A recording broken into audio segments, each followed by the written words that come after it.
Hello and welcome back to another episode of Only a Bag, an Italy travel podcast. I'm Nathaniel Mellor. And I'm Darcy Melton. And today we're going to continue our hidden stresses of traveling, part Yes. 2, with the tagline. I still believe we're going to keep the tagline of things you might not think are stressful that end up being stressful. Or, as we're going to talk about today, we're actually going to talk about some, if you have a strike happening or you miss a train, that is obviously stressful.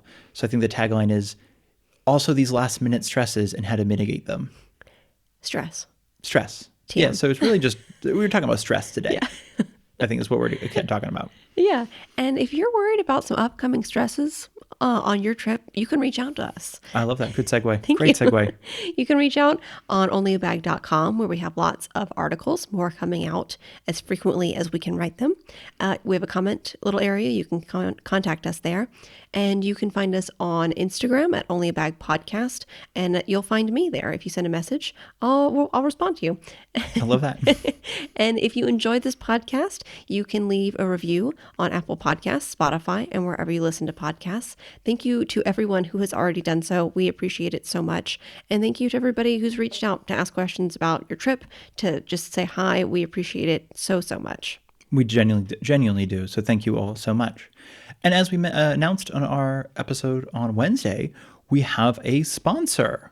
We're very, very excited. It's I would say our first ever sponsor, because it is, but it was technically on last week's episode. Yes, so they are still sponsoring this episode as well. Hidden Stresses of Traveling, Part 2. Also sponsored by SimLocal. SimLocal is a UK-based eSIM or electronic SIM company offering affordable rates for SIM cards that function in the EU, with plans starting at $4 for 1 gig of data and going up to $52.25 for unlimited data for 15 days. SimLocal wants you to travel Europe, or Italy in this case, with genuine unlimited connectivity. SimLocal is connected to Europe's leading networks like Orange, Leica, 3, or Tray, WindTray, actually here in Italy, EE, and more for reliable coverage across the continent. Once you've landed, all you have to do is tap Activate on your phone, and by the time you've left the airport, the new SIM card is activated. Best of all, if you change your mind and don't need it, they offer no quibble refunds. So use our exclusive discount code ONLYABAG at checkout for 10% off your order, or click the link in the description. And thank you again so much to SimLocal for sponsoring this episode. Thank you. We appreciate it. So let us jump right into the most obvious of the stresses on our hidden stresses list, I love it. which is essentially having a missed train or bus, whether that's because you missed it of your own volition, or if it had an issue, if there were strikes. That obviously can be hecka stressful. Yeah, so this is not a hidden stress. This is the obvious stress. It's what we call the last minute stress, I will Yes. say, which is, I guess, hidden because you didn't know it was going to be there. Right, exactly. So with strikes, I'm trying to shoehorn this in. I apologize. we do our best to let you all know when there are strikes coming up. So if you're listening to this podcast, if you listen to our headlines episodes, we're going to do our best to let you know when strikes are going to be happening in the following month. However, if you didn't listen to that episode, if you don't know strikes are coming up, they can just seem to pop up out of nowhere, even if they're scheduled. Absolutely. So that can be really stressful. On that note, I was going to say, and as we'll talk about in just a second, the biggest ones to keep in mind are actually going to be airport or baggage handling or airline strikes. Those are the three that will affect the trip in a pretty significant way. Almost every other strike in Italy, genuinely speaking, you can kind of safely just ignore. It's really going to be... Or at least they'll have a workaround. Yeah, exactly. I meant ignore in the sense of you're not gonna be stranded somewhere. Typically, I don't think. But like with the baggage handling ones or with the airline strikes, they will stop running the plane. And if you happen to be in a layover or something somewhere, you might just have to be there. And obviously, because it's, I believe, at the airline's expense, you will be put up in a hotel or whatever, if it's an overnight kind of thing. So it's not a stressful thing in the sense of like, oh my God, we're going to be out on the street tonight because of a But you train. do lose that time in your in your trip. But we're going to mostly talk about briefly, train, bus, and then extra like tram or whatever transportation ones, if that makes sense. Yeah. So first, let's talk about what happens when you miss your train? Sure. Yeah, Okay. I think that's smart to start. And again, not a hidden stress at all, very stressful. But we actually wanted to make this because it doesn't have to be stressful. It is one of those things that seems very stressful on the surface, but in reality happens so incredibly frequently, there's a lot of baked-in protection, I would say. So if you've missed a Regionale train, which is the cheapest sort of stops at every station train, zero worries. Your Regionale ticket's actually good for 4 hours from the departure date. So you're good for the next one, basically. It used to be all day. It has changed ever since they now have electronic tickets. But if you happen to have a physical ticket, that's actually good all day. So if you went and got it at the kiosk rather than purchasing it online, that ticket is good all day. So you just have to validate it before you get on the train and you're good to go. Intercity is a little bit more sort of, there are assigned seats, so it's a little bit more questionable, but you can absolutely talk to someone at the ticket gate, or just go to the next intercity train going to wherever you're going and explain, I missed the last one. Is there any chance I can get on board? You and I have done it, have never had an issue. Every time the conductor's like, yeah, just get on board, just find an empty seat. These are not slammed trains. These are, and the Regionale has no, that's the intercity, but the Regionale, the first one I mentioned, has no assigned seating. So that's one of the reasons it's so easy. The Frecciarossa or any of the fast trains is going to be the most difficult. If you miss that, it can be dicey. But first to say, if you missed it because it's not your fault, it's better. And if it's Trenitalia's fault, then you're good. If you happen to get, if your Frecciarossa train got in late, let's say to Florence, and you have to switch trains to a Venice one, but the Venice one already left, you can just get the next Venice one, no problem. You don't have to necessarily print out a new ticket. You just get on board and find an empty seat, and the conductor will understand that, oh, you got on, that's our bad. You got on the late train. They might ask you to swap seats if you happen to be in someone else's seat, but they should let you stay on the train. Yeah, as per their website, as per their guidelines, you can, to minimize, because essentially what happens if you get in late and you go to the ticket counter first, you might actually miss the next train to wherever you're going. So they do, even on their website, recommend you should go ahead and get on. If it's your fault, or it might not be your fault. Let's say if there was traffic or something, that's technically not your fault. But if it's your fault, it's still a little bit more questionable. We have on our website an article about this. I would recommend talking to a person at the ticket office or potentially a conductor. Some people recommend just getting on board and then asking conductor, because the conductors tend to be pretty stressed out when they're getting people on board, and they'll just say no, but they'll say yes when you're actually on board. Worst case scenario, you do have to buy another ticket. You can do so on board without an issue. At least you used to be able to. I assume you still can. I don't know why they would have changed that. I think you still can. Or you can buy one, again, at the ticket counter. But this is all to say it's not a major stress. There are frequent trains running. The worst thing that happens is you do have to pay a chunk of money for a new ticket. However, if you're on a super tight budget, you might be able, and you've missed, let's say, a really expensive fast train, you can take the cheaper, slower train, and then you just kind of, all you have to do is sort of reorganize your plans slightly. But it's just, I wanted to mention, it's not as big a stress as it seems. The idea of missing a train, a bus is a little bit more difficult. From city to city. But again, if it's, depending on the service, excuse me, I almost dropped my phone. Oh my gosh, I'm gesturing too much with my hands. You could hear the panic in my voice. It's going to fall on a soft carpet. But if you are traveling from city to city, there are still going to be frequent buses. Flixbus is more of a pain to miss than something like, we've talked about the Autolinea Toscana in Tuscany. They have their own bus service, because those tickets are not good just for that trip, but good for that entire, whenever you validate them. So as long as you don't validate until you get on board, which you should not validate until you get on board with those buses, it's not a big stress to miss, at least financial. It's just, it will eat into your time. That is the biggest thing I wanted to mention. Yeah. And all the trains, just for clarification, all that train info you were talking about, that's specifically with Trenitalia, right? Yes. Okay. Italo, I think, is different. Okay. I don't know what their, off the top of my head, unfortunately, I don't know what we almost never take them, because they're just, respectfully speaking to Italo, not as good as Trenitalia. So we almost never take Italo, because it's just a little more expensive, and they don't have as nice, it looks really nice on the outside, the trains, but once you get in there, you're like, oh, it's not as nice as the other ones. I would also say most trains are Trenitalia trains. It's the national train company, right? Italo is a private company, correct? So I highly recommend Trenitalia, and you're probably going to be on a Trenitalia train. Yes, that would be. Yeah, exactly. That would. So it's not like we've picked one company just because we like them more. Yeah. It's just, that's probably the train. default. Yes, exactly. And then so for strikes, though, that was the other thing we wanted to mention. Also not as stressful. If it's on trains, all long distance trains are guaranteed. That's pretty much all the Frecciarossa trains. They don't cut those. The only ones they cut are Regionale, and I think some of the intercity ones. Not all of those as well, because most of the intercities are also long distance. So it's like, basically, for instance, if you are in Naples and there's a strike, the Regionale down to Sapri, if you're going to go to the water, might not be running except for in the mornings and the evenings to get people to and from work.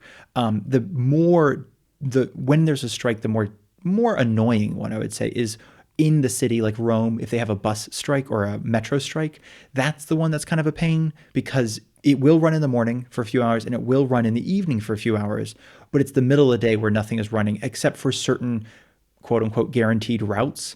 And if your plan does not rely on these routes, then you won't be able to use the bus, basically.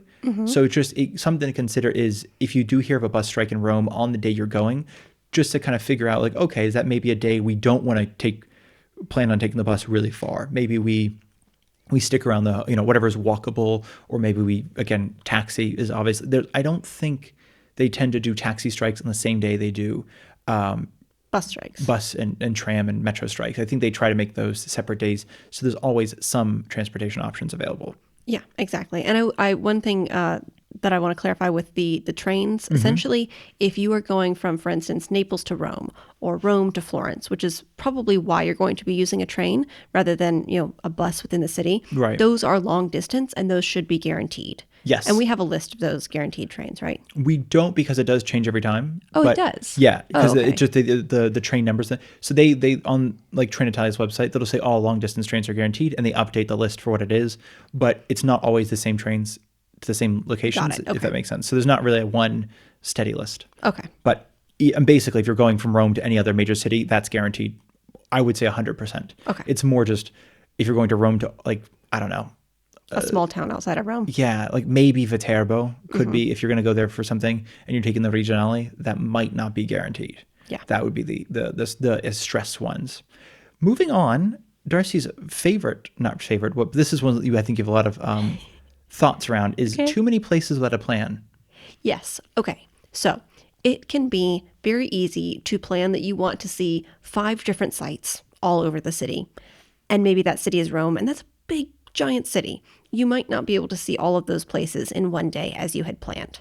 So my suggestion, I guess what I'm saying is, if you're standing in line at the Colosseum and you'd planned to see the Forum that day and the Vatican Museum, I'm going to tell you now, you can't see all those in one day.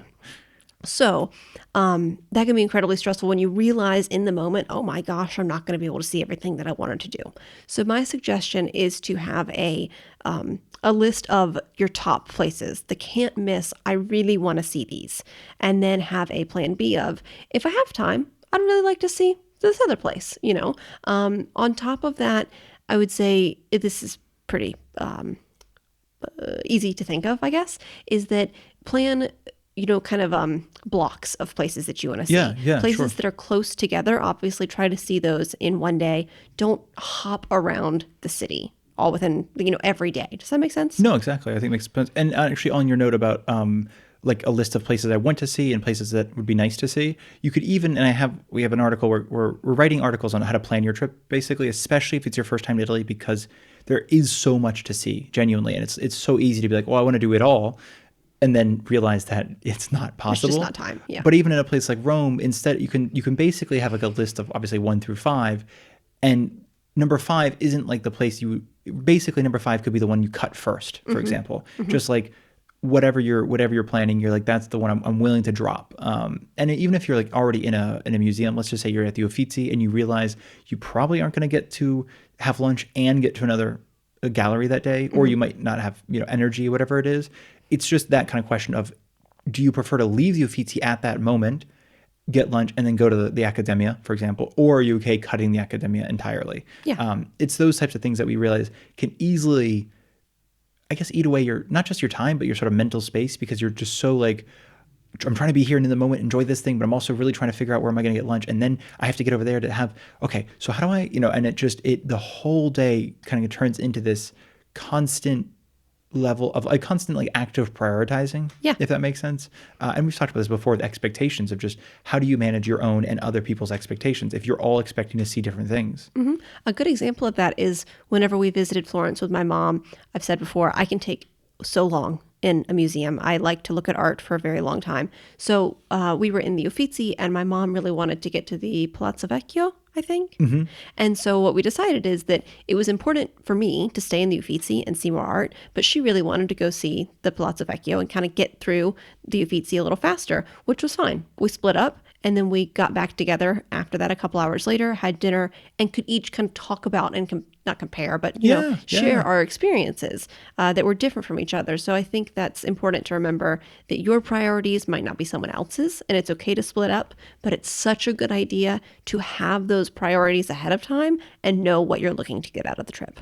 And actually we're not, this is tangentially related, but I know that AI trip planning is a thing. Like, I see it often. I don't recommend it. I don't recommend. No, and people post to Reddit all the time, like they had ChatGPT or even specific dedicated AI planners make a trip. And it often seems as if, well, I don't know. It's like, obviously, a person has experienced it, ideally, before recommending you do that as a trip. And they understand how long it takes to walk somewhere. Because even if Google Maps says, well, it takes you 20 minutes to walk, it does.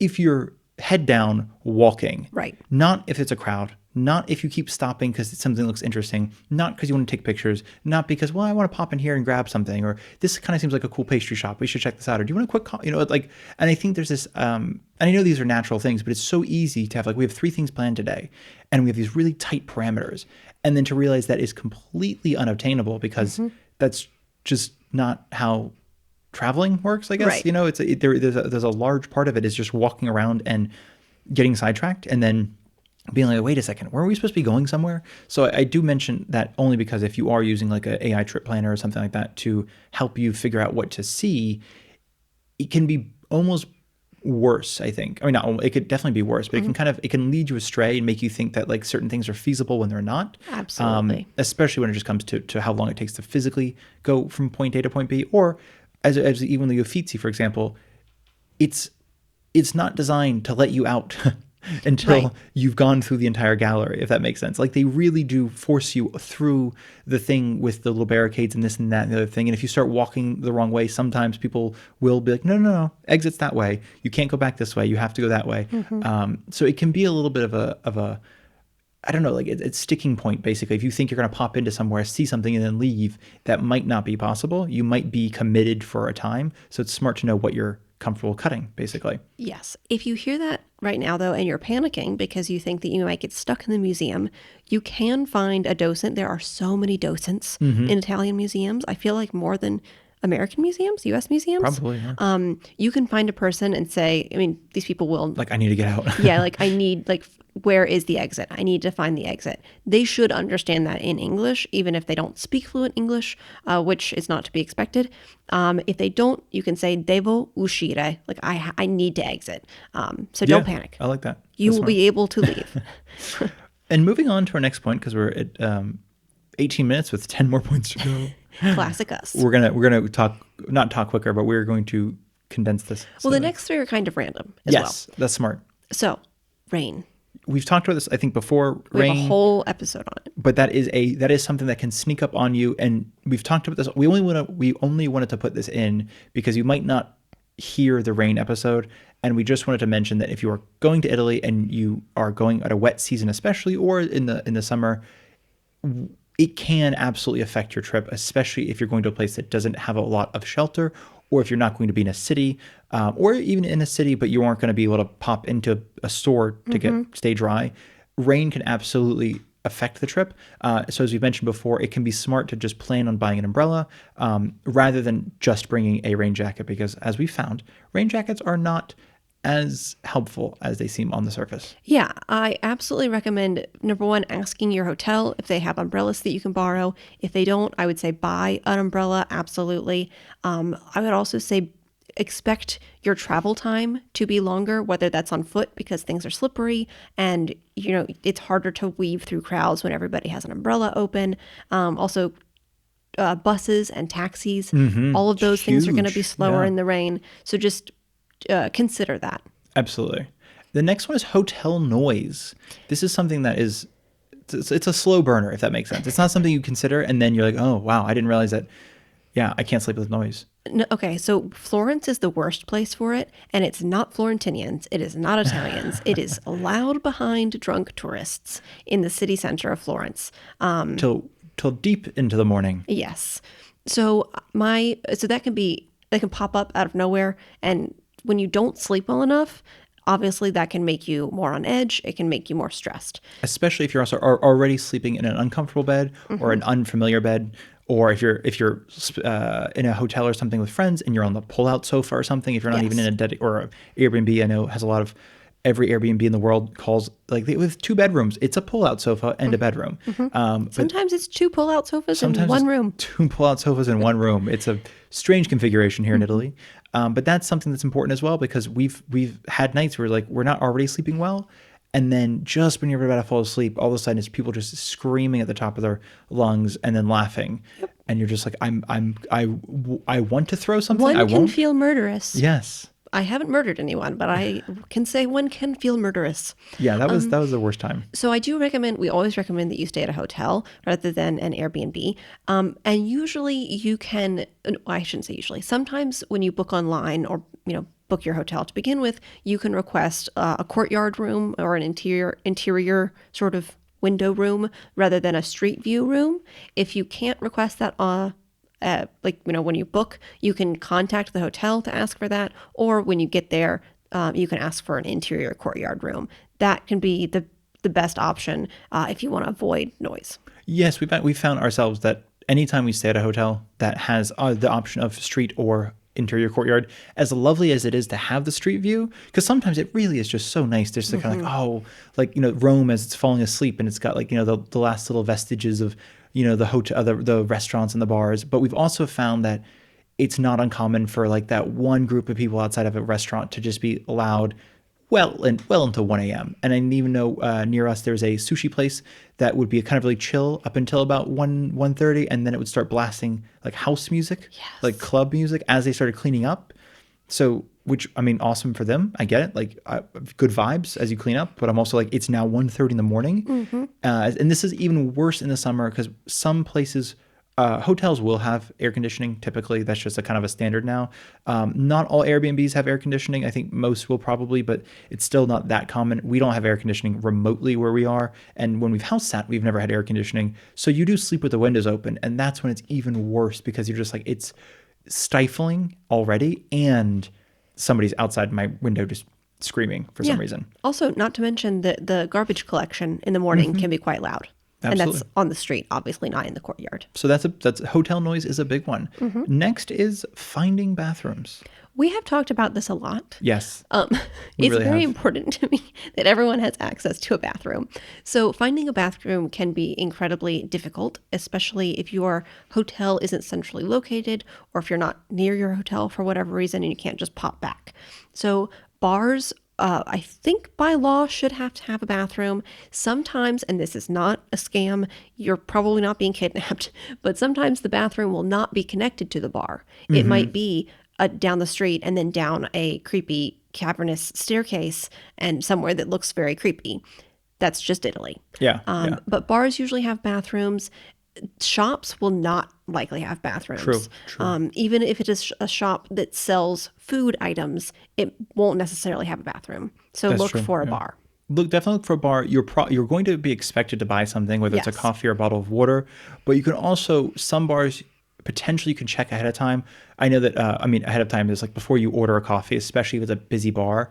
I know that some bars have a bathroom attendant that you have to pay before you use the bathroom anyway. So you can kind of feel I just paid €1 for a coffee and I have to pay €1 for I could have just paid €1 for the bathroom. That is designed because, I know there's around bus stops, certain bus stops, for instance, there will have, a lot of the bars will have a bathroom attendant because people do come in, don't buy a coffee and just go straight to the bathroom. So they've made it so you have to pay to use the bathroom. That's not as common in just sort of touristy parts. It's more just buy a coffee and then use the bathroom, take it at the counter and then leave, and there's no problem. But yeah, bathrooms can absolutely be a sort of make or break thing because it's when you don't need the bathroom, there's tons. And as soon as you're I might have to pee, then it's just good luck finding a bathroom. This is nothing but closed shops for the next 2 miles. And I will say on the buying a coffee or a water, it is expected that you buy one beverage per person using the bathroom. That's smart. And I know that it can be irksome when that happens to you, especially for the first time if you're not used to it.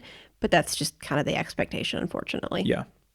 Moving on to the other one that Darcy's really excited by, I think.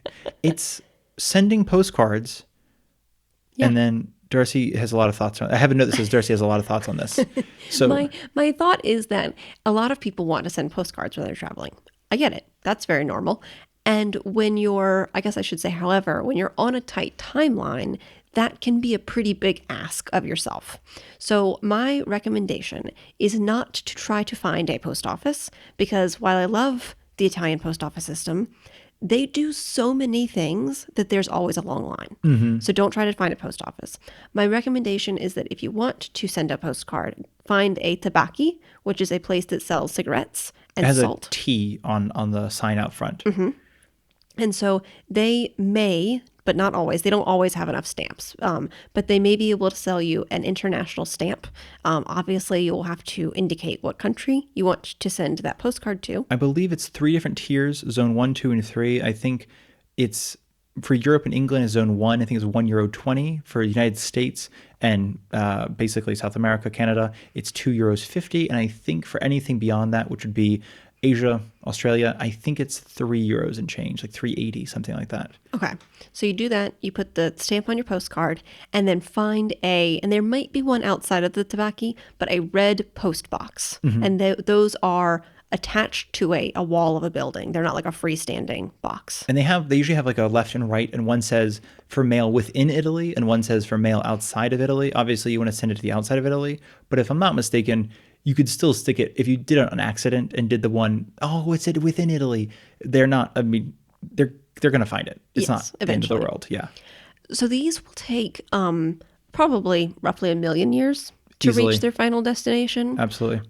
They are certainly put on like some old school steamship somehow to 100%. reach their destination. There's like 2 operating steamships. They're definitely put on one of the I two. think they attach randomly ones to pigeons sometimes when they're feeling it.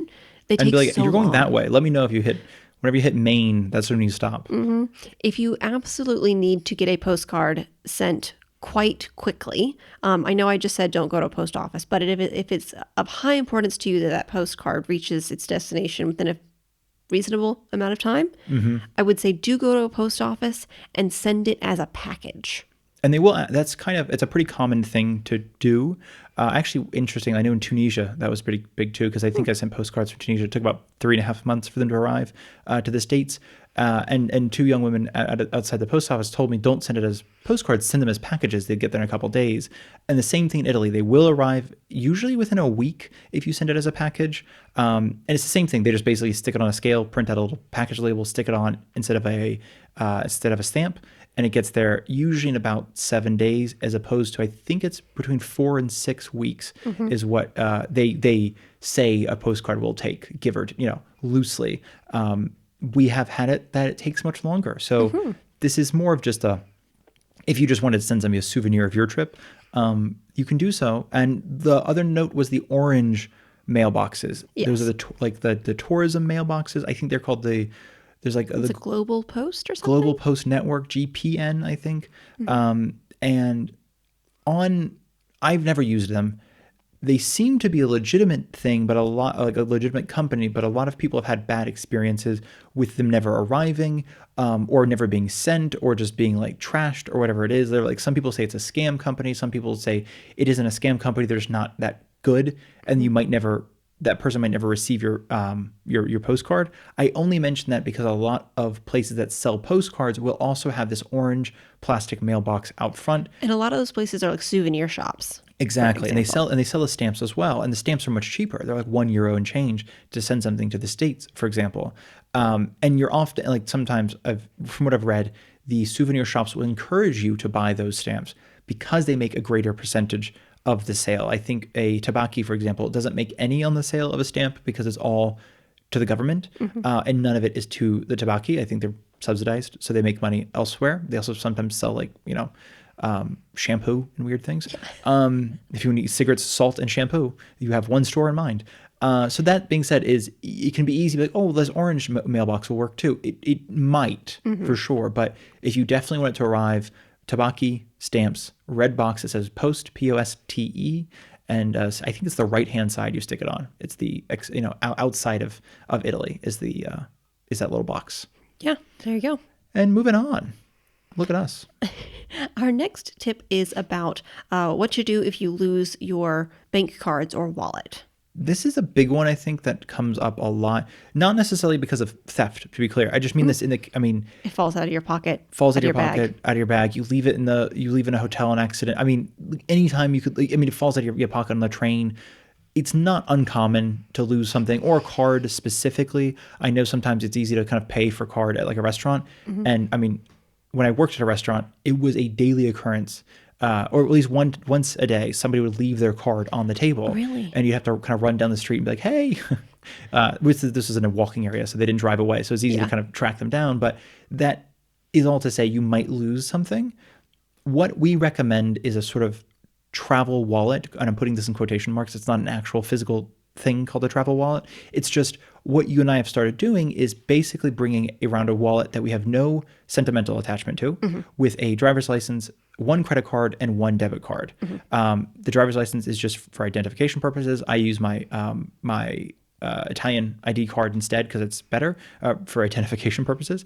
The bank card, the debit card is so you can get cash, and the credit card is so you can pay for anything else that you feel like maybe it's a bit of a sketchy sort of situation. You don't want to use your debit There's card. more protections on the There's more credit protections. card. We highly recommend not only bringing a credit card because yes, technically you can get cash out with a credit card at a insane rate. But we highly recommend it because while a lot of places do take card, it's still nice to have some cash available, which will be more difficult, obviously, with a credit card. And the reason I say a non-sentimental wallet is on the off chance you do lose your wallet, it does suck to lose the wallet that you've had for like 10 or 15 years. And you're like, oh my God, I got this when I just graduated, whatever. So we always recommend something that you have no personal attachment to that isn't also, because I think I lost a wallet once and it was filled with like notes from you and photos and this and that and all sorts of things. Thankfully, I ended up finding it on the ground 3 hours later, exactly where I lost it. So that was thumbs up for that. But it can be a bit of a, not even a stress, just like an emotional blow to lose the wallet. And you're like, yeah, okay, I lost the bank card, I have to cancel them. But it's also like I lose a bunch of other things that you have attachment to. Or as we've noticed with people, like, for those of you who still have a Blockbuster card in your wallet, sometimes you lose cards and you're like, what was in there? Yeah. Like, did I have a library card still? What did I have my rewards card at whatever, and my this card and my that card? It's another good reason to pull out the essential cards that you need, your ID, a credit card, and a debit card, because then you know what you had if you lose those things. And especially if you have like photos of them too, so in case you needed to use them on, like, just if you didn't cancel, if you lost them instead of canceled them, it's just, I don't know. These are little things we've started doing to have like photos of the cards, to only bring the 3 cards we're going to use, and then to bring it in a wallet that we don't necessarily have any attachment to. That way, if anything does disappear, we know exactly what it was, when to cancel it, how to cancel it, and it doesn't necessarily ruin the trip. That said, with a passport, there isn't really a way around that. You do have to have your physical copy of your passport on you at all times in Italy, as by law. And I mean, legally, it cannot be a photocopy of the passport. That absolutely can get you fined, and the Carabinieri will follow you back to your hotel or Airbnb to look at your physical passport. So there is no workaround for that, and I think that's part of why we bring this sort of an easy version of the wallet, so that way you're not stressed about 2 things. You're just stressed about one thing.